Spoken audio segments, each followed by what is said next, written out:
ஏன் முதலாளி, திடீர்னு ஒரு பொண்ணு இந்த வீட்டுக்குள்ள புகுந்து இந்த வீட்டுக்கு நான் தான் சொந்தக்காரின்னு சொல்லுது.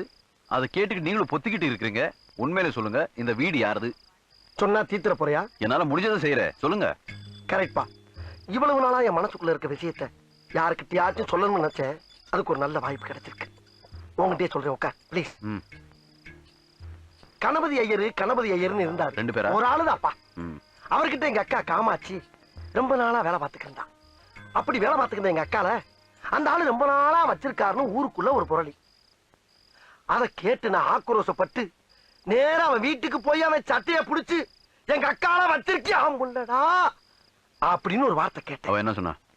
அவன் சிம்பிளா ஒரு பதில் சொன்னான். என்ன? உங்க அக்காவை நான் வச்சுக்கிறேன், என் பேக்கரியை வேணா நீ வச்சுக்க. அதுக்கு நீ என்ன சொன்ன? பட் அந்த டீலிங் எனக்கு ரொம்ப பிடிச்சிருந்துச்சு, ஒத்துக்கிட்டேன். என்னாச்சு? இல்ல நீ ஏன் இவ்வளவு கேவலமா இருக்கேன்னு சொல்ல வர்ற, ஒத்துக்கிறேன். ஆனா எங்க அக்கா அப்படி இல்ல. கிளி மூக்கு, எலும்பு சம்பள கலர், சுண்டி விட்டா ரத்தம் வரும். மொத்தத்துல சூப்பர். கொஞ்சம் ஓவரா போயிட்டல. ஐ ஆம் வெரி சாரி. இன்னொரு முக்கியமான விஷயம் சொல்ற கேளு. 25 வருஷமா என் மனசுக்குள்ள பூட்டி வச்சிருந்த என் குடும்ப ரகசியத்தை உன்கிட்ட சொல்லியிருக்கேன். இது நமக்குள்ளதான் இருக்கணும். கடுகளவு வெளியே கசிஞ்சா கூட முதலாளியை நீ உசுரோட பார்க்க முடியாது. நான் போய் படுக்கிறேன். இங்கே படு.